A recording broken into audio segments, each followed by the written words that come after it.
Comme chaque vendredi, vous le savez, à 18h30 passé, on va recevoir nos confrères du 1 Hebdo. Et aujourd'hui, on va voir la une de la semaine. Une phrase du journaliste Antoine Léris. « Je ne suis plus victime, je suis survivant ». Antoine Léris qui a perdu sa femme le 13 novembre 2015. Elle a été tuée au Bataclan. Elle fait partie des 130 victimes des attentats. Des centaines d'autres personnes ont évidemment été blessées, vous le savez. Il y a eu un verdict, c'était mercredi. On va regarder les détails de ce verdict avec Yann Effelé. C'est une décision rarissime dans l'histoire judiciaire. La réclusion criminelle à perpétuité avec une peine de sûreté incompressible. Salah Abdeslam y est désormais condamné.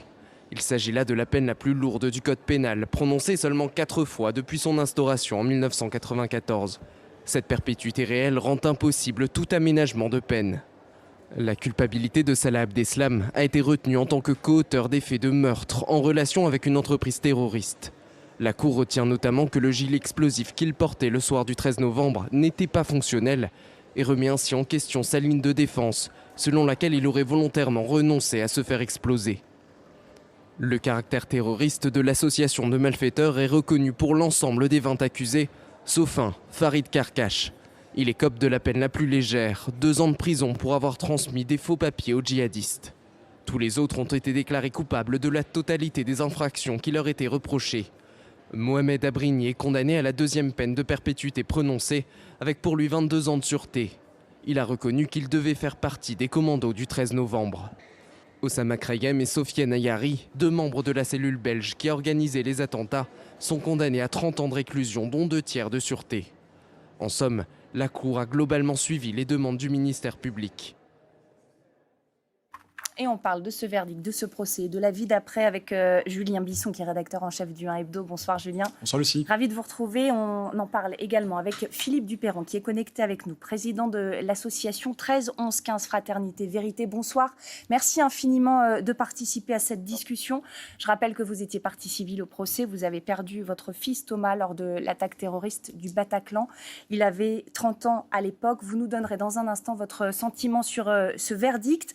Sur ce plateau, Denis Salas est également avec nous, magistrat, historien de la justice. Soyez le bienvenu. Bienvenue également à vous, Marilyn Baranès. Vous êtes, docteur en psychologie, spécialiste du stress post-traumatique, experte à la Cour d'appel de Paris. Philippe Duperron, j'aimerais évidemment en premier vous entendre sur le verdict qui a été donné mercredi. Est-ce qu'il vous satisfait ? Est-ce que vous en tirez un sentiment particulier ou est-ce que c'est un point que vous notez et vous avancez désormais vers la suite ? Oui, c'est tout à fait cela. En réalité, le verdict pour nous, il a l'importance en fait de ponctuer cette longue période de 10 mois qu'ont duré cette audience et ce procès. C'est donc effectivement la fin de quelque chose, la fin d'un parcours. Le quantum en fait des peines compte beaucoup moins que le fait que ce verdict ait été rendu.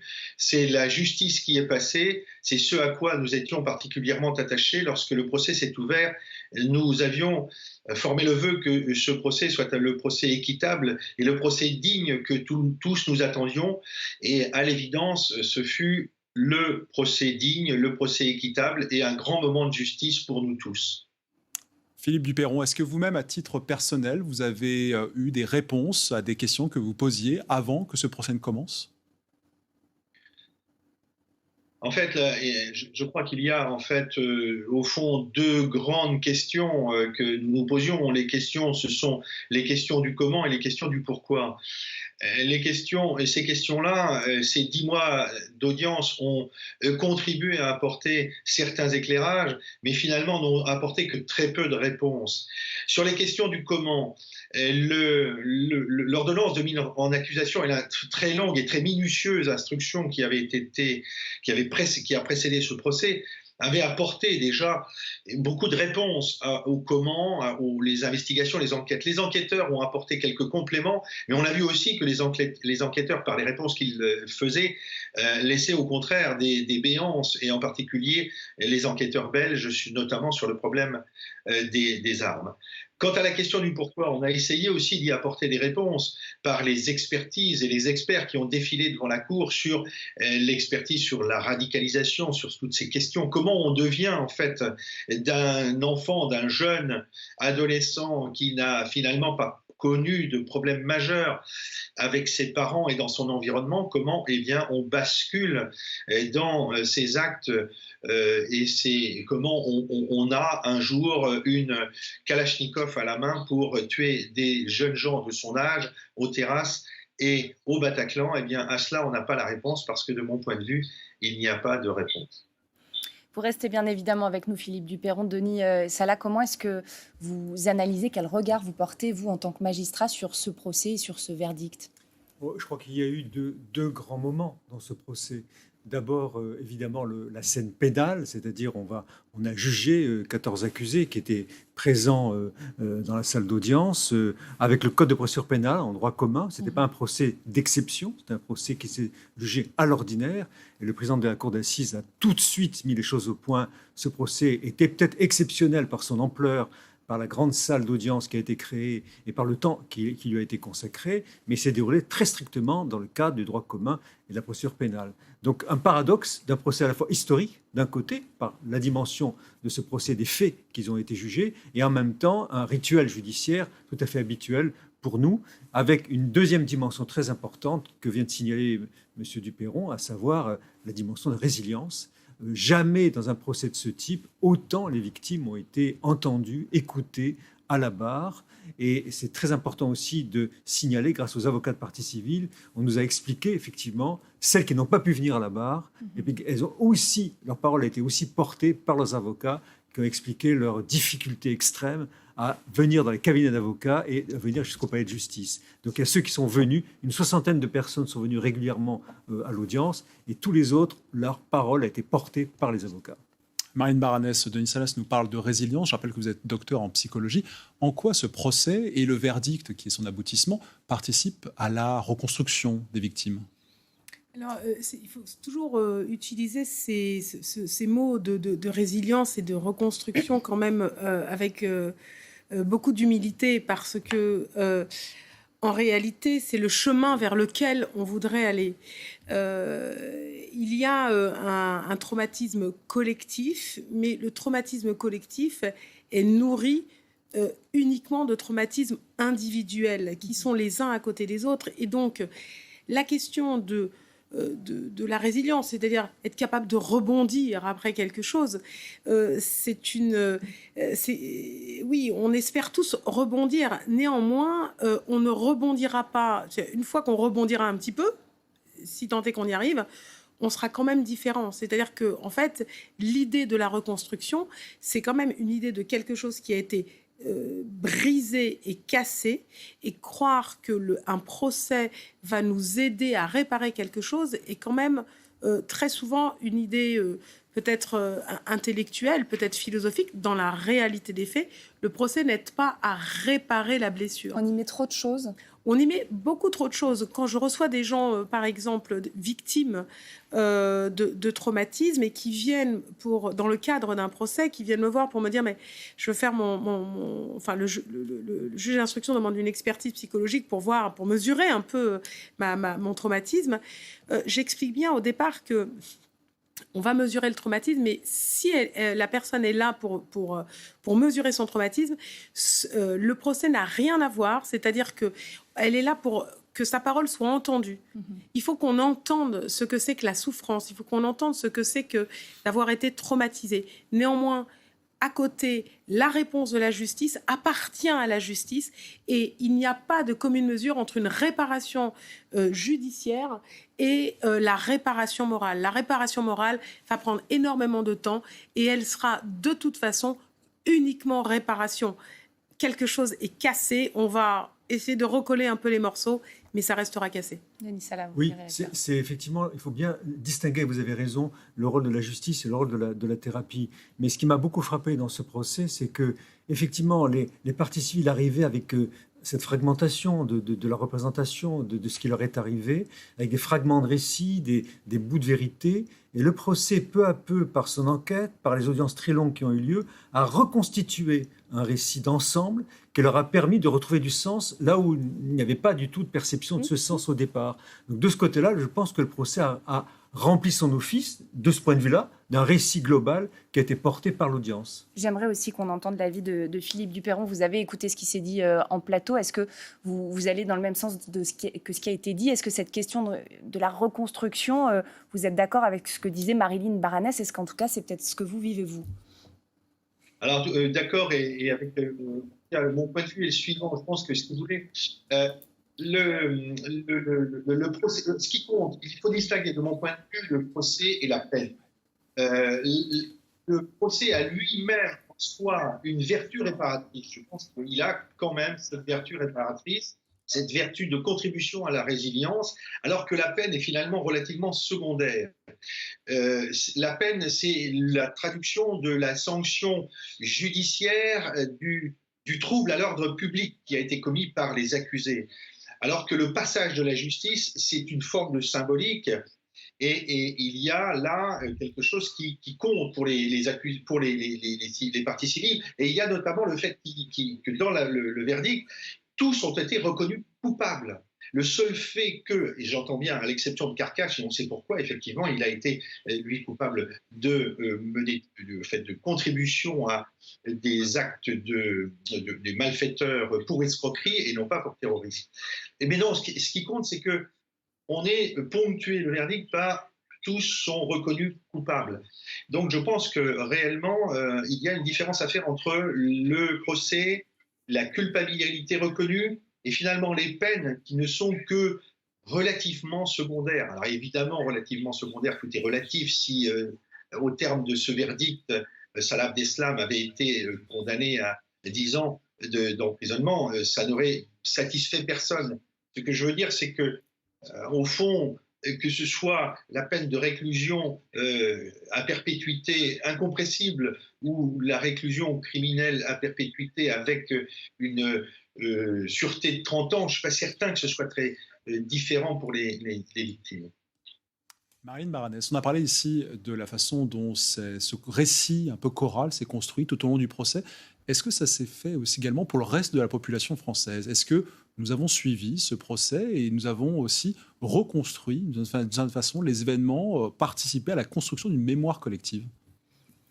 Alors, évidemment, il y a ceux qui se sont intéressés. Alors, il y a les victimes du premier degré, hein, ceux qui étaient au Bataclan, les proches des gens qui ont été blessés ou qui sont décédés.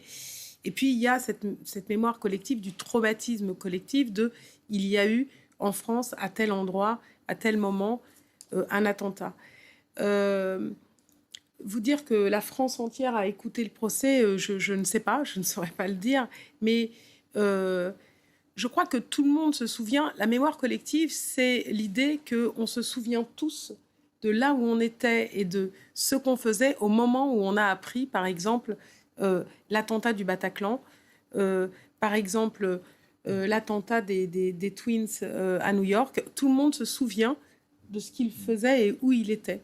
Et donc, pour le Bataclan, il me semble que dès que les médias, c'est-à-dire immédiatement, tout le monde a été informé dans les chaînes et on sait où on était et ce qui se passait. Et il y a eu effectivement cette angoisse collective de où sont mes proches. Je crois que l'ampleur quand même et la résonance de ce procès amène les gens à se sentir quand même solidaires et entendre qu'il y a quelque chose qui nous unifie dans ce pays et qu'on compte sur cette justice et que la justice est là pour nous unifier. Et je crois que ça, c'est très important dans cette idée, effectivement, comme on le disait, de différencier l'impact et le fait que la justice ait condamné les gens. Et ça, oui, ça a un effet extrêmement important, déjà, de savoir qu'on est tous unis en pensant la même chose. Ce qui n'y avait pas le cas avec le 11 septembre. Vous parlez du 11 septembre, il n'y a pas eu de procès après le 11 septembre. Absolument, absolument. Sur la résonance de ce procès, Denis Salah, j'aimerais vous faire réagir à ce qu'a écrit la politiste et sociologue Sandrine Lefranc dans Le 1 cette semaine. Elle dit notamment, et elle s'interroge, ce procès sera-t-il, à l'instar des procès post-Seconde Guerre mondiale, qu'on a qualifié de vaccin anti-négationnisme, un procès anti-terrorisme? Est-ce que vous avez le sentiment qu'on pourrait être amené à le voir ainsi, ce procès? Je pense que le message est surtout lié aux peines qui ont été prononcées du point de vue de l'État, de la politique pénale, de la politique gouvernementale, qui est distincte de la perspective des victimes ou des parties civiles. Il est évident que là, vous avez un message très fort qui est de dire, dans l'histoire de la justice en France, il y a eu, depuis l'origine, depuis 1993, 5 perpétuités réelles prononcées. Dans un seul procès, là, il y en a eu 5, une pour Abdeslam, mais 4 autres pour des présumés morts. Ce qui est un message très fort, l'État ne montre pas de faiblesse à l'égard du terrorisme. Je crois que c'est le message politique quand même qui est annoncé par ce verdict en lui-même. Donc c'est comme ça que je comprends au fond le premier message. Puis il y en a un autre qui est du côté effectivement des parties civiles. On est là pour entendre votre plainte, on prend le temps nécessaire pour le faire, on va au-devant de cette demande par cette salle d'audience de 500 places, par la web radio qui a été très largement suivie, et par la résonance que les médias, les porte-parole des médias, et le rôle remarquable des avocats qui ont été les médiateurs entre les parties civiles et la Cour qui a été joué. Donc c'est cette résonance collective par le biais de tous ces médiateurs qui a porté en quelque sorte ce procès vers la société médiatique. Mais en même temps, l'État a aussi affirmé son message. On va parler maintenant de l'après. Je vous propose d'écouter 2 réactions de 2 parties civiles à l'issue du délibéré de la Cour d'assises spéciale mercredi soir. Qu'ils appliquent leur peine, qu'ils prennent leur peine et après, voilà, que la vie continue pour chacun tant que c'est possible, y compris pour les personnes endeuillées et les rescapés qui sont blessés. La boucle est bouclée, c'est la fin, on va tous vaquer à nos occupations, c'est fini. Bon voilà, moi c'est la dernière fois que je viens ici. Philippe Duperron, que la vie continue pour chacun, on va tous vaquer à nos occupations, ce sont peut-être des mots que vous avez vous-même entendus ou vous-même prononcés depuis la fin de ce procès. Est-ce que pour vous, cette fin, ça signifie, c'est quelque chose de positif ou est-ce qu'il y a une certaine peur du vide ?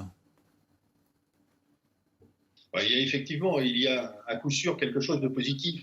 Encore une fois, c'est la fin d'une longue épreuve, d'une longue traversée que nous avons tous parcourue. Et c'était extrêmement difficile. On a tous en mémoire ces longues semaines, les 5 semaines d'octobre et cette semaine supplémentaire de mai, au cours desquelles on a entendu toute cette douleur s'exprimer, tant pour les rescapés que pour les endeuillés, comme c'est notre cas. Par conséquent, c'était extrêmement pénible. Il fallait que ça se termine. C'est terminé, c'est une bonne chose. Mais bien sûr, il y a aussi le pincement de cœur, le fait, la conscience que c'était la dernière occasion, justement l'une des grandes occasions, et qui a été offerte à toutes les victimes, en fait, de déverser ici, devant la Cour, et devant les accusés, leur peine et leur douleur, leurs souffrances. Donc cette dernière occasion, et dernière occasion de la mémoire aussi de ceux qui ne sont plus là. Et donc, et puis la peur. Alors c'est vrai en particulier pour tous ceux qui se retrouvaient devant les marches ou à boire une bière aux Deux Palais ou à l'annexe. Et donc il faut penser aussi à tous ceux qui ne sont pas venus au procès, tous les nombreux absents, parce que ce sont à peu près 500 victimes qui ont témoigné et qui étaient présentes plus ou moins, mais il y en a 2500 parties civiles. Donc il y a aussi la peur de l'après, tout ça va créer forcément un vide. C'est la raison pour laquelle on a mis en œuvre des outils pour répondre à ce risque.